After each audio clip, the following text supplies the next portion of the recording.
one of his innovations. And what I find remarkable, 62% of people voted in that first election. Now, the US took till the 1960s for blacks to vote, and here was India, one man, one vote in 5 years. Soon after independence, even Switzerland, let alone the US, Switzerland gave women their vote only in 1971. But this was an act of fate, it was a leap in the dark, it was a gamble fully justified by the alacrity and enthusiasm with which the Indian people took to the exercise of voting. Well, that was not just the first challenge that Nehru faced. There was another big challenge that awaited him, the reorganization of states. Remember, India was a country of several hundreds of princely states with multiple languages and cultures. How would they all unite? The reorganization of states becomes our next defining moment.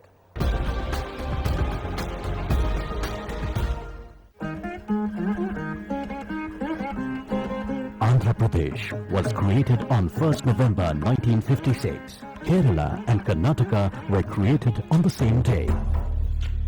Gujarat and Maharashtra were established in 1960. With the formation of states, according to language, one extremely important principle was recognized. That language was the basis of identity. That language was a life and death demand. One man's sacrifice spurred the creation of the Indian states on the basis of language. In 1952, freedom fighter Potti Sriramalu died after fasting for 58 days for a separate state of Andhra Pradesh. After his death, the cry for Andhra Pradesh exploded into a wildfire demand. Nehru, anxious about more splintering after the Pakistan experience, could hold out no longer.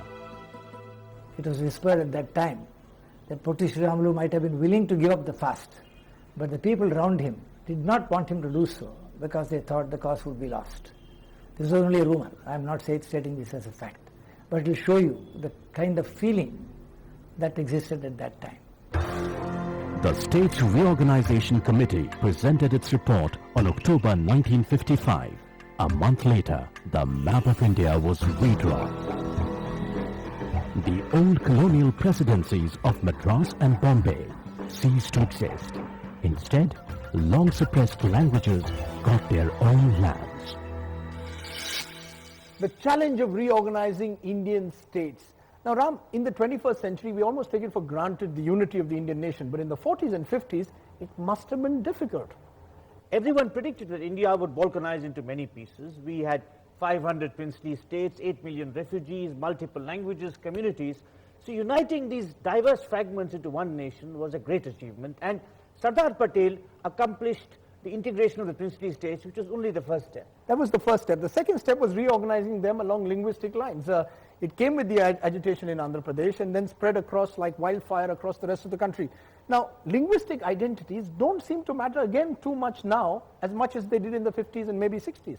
I think we are comfortable with linguistic states. They matter, but we have multiple identities.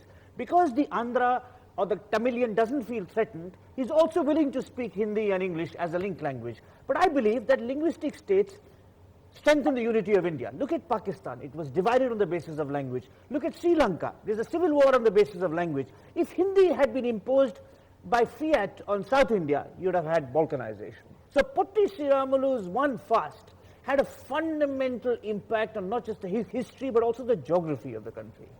Let's take a break at that point, because the Nehruvian era is drawing to a close. It's going to be replaced by the reign of Indira.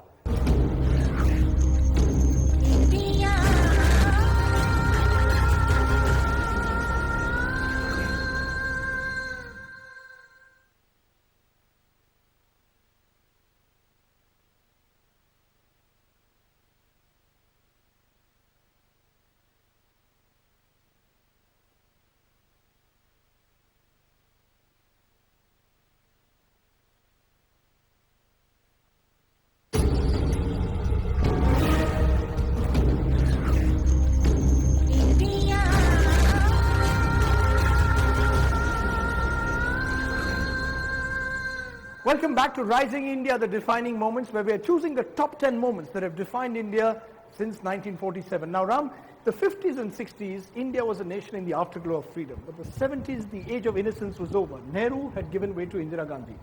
Another figure of preeminent importance in our modern history somewhat different from her father, more enigmatic, didn't trust her colleagues, perhaps less reliably democratic, but certainly someone who had a profound influence on India for good or for ill. In fact, one of her major influences came in 1974 when Mrs. Gandhi decided that India must go nuclear. Pokhran 1 would then be followed in the Vajpayee regime by Pokhran 2.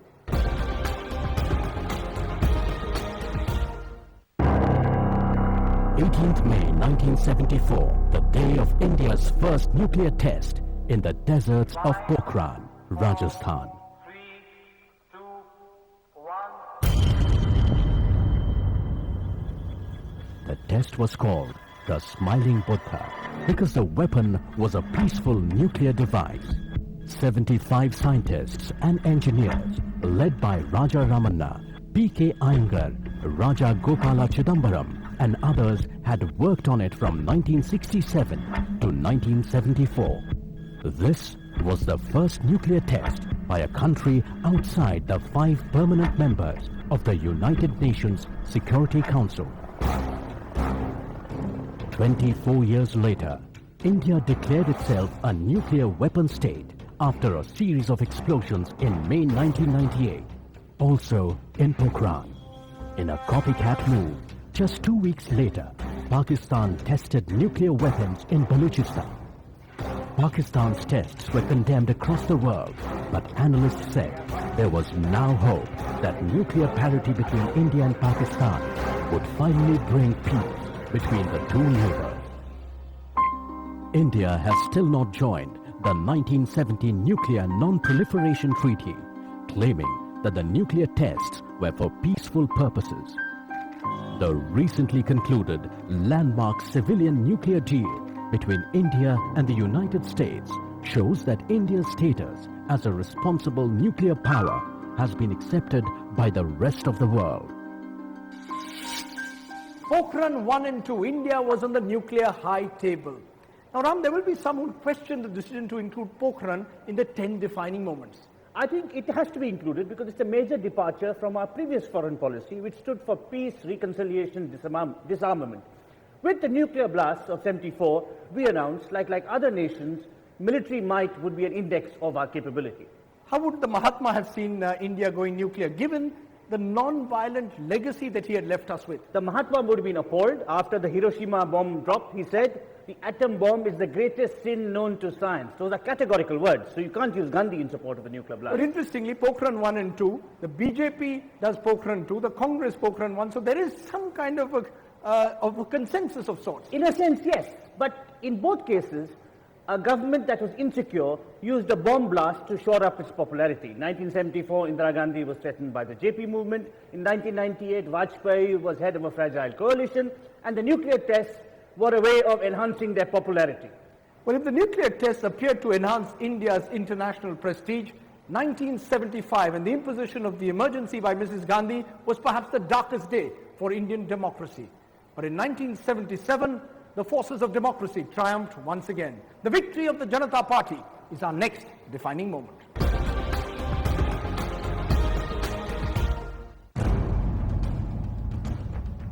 (1974) was a cruel year. The Congress Party appeared to be withering away. Rising prices, student protests, trade union strikes and public rallies. Leaders like Jai Prakash Narayan toured India with one slogan, Total Revolution. On 12 June 1975, the Allahabad High Court ruled that Indira Gandhi's election is invalid on an election petition filed by Raj Narayan. Crowds surrounded the parliament, demanding her resignation. President Fakhruddin Ali Ahmed, under Indira Gandhi's instructions, imposed the emergency on 26 June 1975. India, the proud democracy, was transformed overnight into a tin-pot dictatorship. Democracy suffered a temporary demise. We became a fascist state. I remember those 19 months quite well because I was behind the bars, as were tens of thousands of others.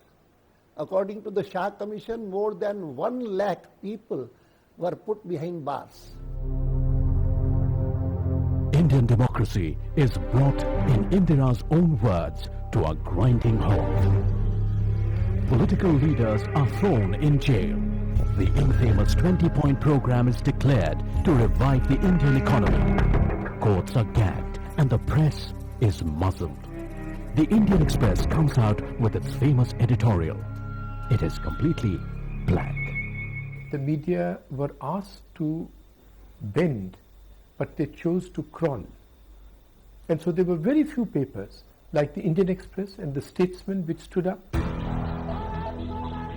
Then, on the 23rd of January 1977, Indira Gandhi calls for fresh elections. The combined opposition wins more than a two-thirds majority. Indira loses her own constituency and Morarji Desai becomes the Prime Minister. On 20th March 1977, the emergency was over. For thousands, it became a catalyst to political activism, a reminder of how frail our freedom still was. Those 77 elections, Ram, saw the emergence of the Janata Party and almost heroic figures in George Fernandez, Morarji Bhai, all of whom went to jail, and Jayaprakash Narayan, who emerged as a saint-like figure, almost a Gandhi for the 1970s. Well, inside JP, there was always a Gandhi and a Marxist fighting for supremacy. He had been a social worker, then a social activist, a social worker, and then back again in the 70s, he became an activist fighting against the authoritarian and corrupt rule of Indira Gandhi, and around him, a countrywide movement crystallized. And in that sense, JP was more than just another politician. Very much so. I think he gave birth to the Janata Party, which we should remember, despite its fall because of faction fighting, as the first successful non-Congress alternative at the center. That was our big defining moment from the 1970s. After the break, we'll move to the turbulent 80s and 90s. Many more defining moments on this very special show.